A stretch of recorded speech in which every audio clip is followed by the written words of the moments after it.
नमस्ते दोस्तों, मैं आशीष शुक्ला आपके अपने YouTube चैनल दिशा कंपटीशन क्लासेस में आपका स्वागत करता हूं। और आज के पढ़ाने के क्रम में हम लोग पढ़ेंगे करंट अफेयर। आपको मालूम है, वर्तमान में भारत ही नहीं बल्कि पूरा विश्व कोरोना नामक महामारी से जूझ रहा है। इस महामारी में हमारे लगभग 1,40,00,000 भारतवंशी विदेशों में फंसे हुए हैं। भारत सरकार अपने भारतवंशियों को भारत में लाने के लिए 2 अभियानों की शुरुआत की है। तो परीक्षाओं के पॉइंट ऑफ व्यू से ये दोनों अभियानों की चर्चा हम करेंगे आज के क्रम में, और ये आपकी परीक्षाओं में उपयोगी भी हो सकते हैं। चलिए देखिए, भारत ने एक अभियान चालू किया है भारतवंशियों को भारत में लाने के लिए, वंदे भारत मिशन। इसके तहत क्या होगी? जरूरतमंदों की वापसी होगी जो भारत आना चाहते हैं। ऐसा नहीं कि 1,40,00,000 लोग हैं तो सभी की वापसी होगी। लगभग जिन्होंने रजिस्ट्रेशन कराया है तो 14,800 भारत से बाहर रह रहे भारतवंशी भारत में आने की इच्छा जाहिर की है। उनको अपने स्वयं के किराए पर आना होगा। इसके बाद उनके गंतव्य तक पहुंचने पर उनको आरोग्य सेतु ऐप डाउनलोड करना होगा। इसके बाद उनकी मेडिकल स्क्रीनिंग होगी। इसके बाद उनको अपने स्वयं के खर्च पर 14 दिन के लिए क्वारंटाइन किया जाएगा, मतलब एकांतवास में रहना पड़ेगा। इसके बाद 14 दिन के बाद उनकी पुनः मेडिकल टेस्टिंग होगी। अगर उसमें कोरोना नेगेटिव आएगा तब उनको अपने घर में जाने की इजाजत मिलेगी। और विदेशों से उन्हीं लोगों को लाया जाएगा जो पूरी तरीके से स्वस्थ होंगे, इसमें कोई भी कोरोना के लक्षण नहीं होंगे। फिर से सुनिए, आने के बाद उनको अपने गंतव्य में पहुंचने पर अगर वो बाई प्लेन आते हैं तो एयरपोर्ट पर, और बाई पानी के जहाज के साथ आते हैं तो उनको पोर्ट पर आरोग्य सेतु ऐप डाउनलोड करना पड़ेगा। इसके बाद उनकी मेडिकल स्क्रीनिंग होगी। तीसरा स्टेप, उनको अपने स्वयं के खर्च पर 14 दिन के लिए क्वारंटाइन अर्थात एकांतवास में रहना पड़ेगा।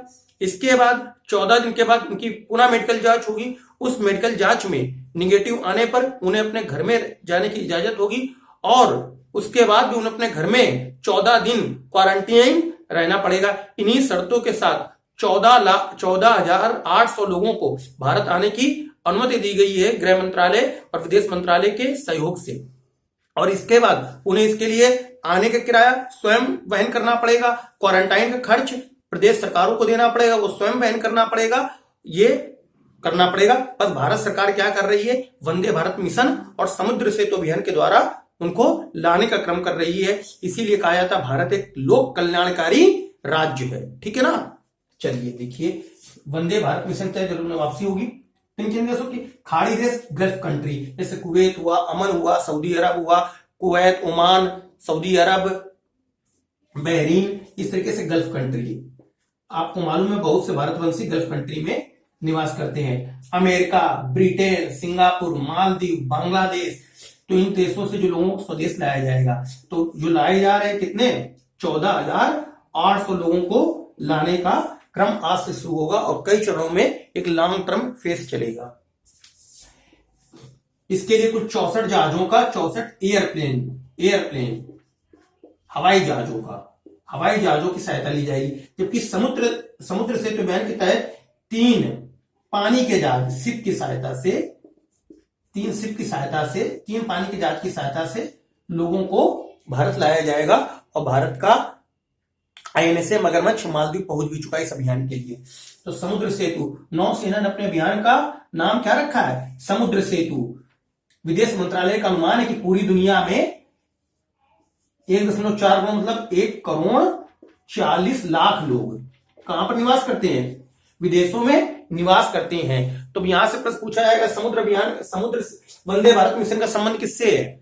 समुद्र सेतु अभियान का संबंध किससे है?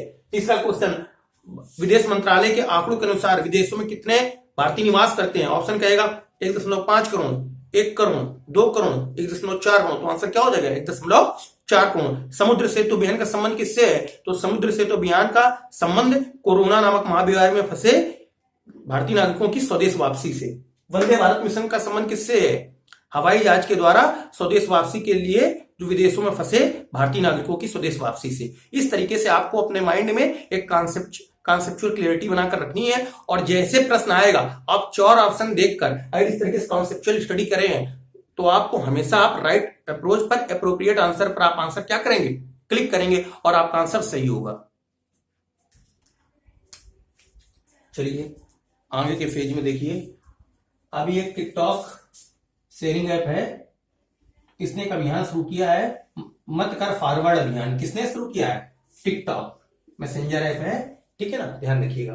अगला क्वेश्चन, ये 2 दिवस हैं जो भी मनाए गए हैं, डे बाय डे आपको बताते चल रहे हैं। इंटरनेशनल फायर फाइटर्स डे, जो अग्निशमन, जब कहीं आग लग जाती है तो आग बुझाने का जो काम दमकल कर्मी करते हैं, उन्हीं को एक तरीके से मोटिवेट करने के लिए, उनके सम्मान के लिए हर वर्ष फायर फाइटर्स डे मनाया जाता है 4 मई को, ठीक है ना।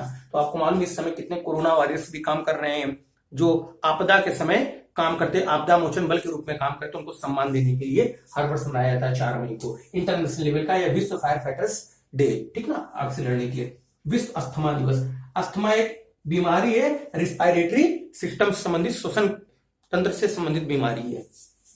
अस्थमा कैसी है? श्वसन तंत्र से संबंधित बीमारी है। इसमें क्या होता है? सांस लेने में और सांस छोड़ने में, इनहेल और एक्सेल करने में क्या होती है? पेशेंट को प्रॉब्लम होती है, ठीक है ना। तो इसी के लिए जागरूकता के लिए हर साल मई माह के प्रथम मंगलवार को अस्थमा दिवस मनाया जाता है। अब प्रश्न पूछेगा कि 2020 में कब अस्थमा दिवस मनाया गया? तो कब मनाया गया? 5 मई को मनाया गया। अगला देखिए, MNREGA, Mahatma Gandhi national rural employment guarantee act, एक कानून बनाया गया था भारत में। मनरेगा कानून कब बनाया गया था? संसद में पास होते 2005 में, और इसे लागू कब किया गया था? 2 फरवरी 2006। ध्यान रखिएगा, नरेगा के रूप में। नरेगा का पुराना नाम क्या? मनरेगा का पुराना नाम क्या था? नरेगा। और ये एक्ट कब बना? एक्ट बना 2005 में। 2005 में लागू कब हुआ? लागू हुआ 2 फरवरी 2006 को। और नरेगा का नाम मनरेगा कब हुआ? महात्मा गांधी के नाम पर इसका नाम कब पड़ा? महात्मा गांधी के नाम पर इसका नाम मनरेगा पड़ा।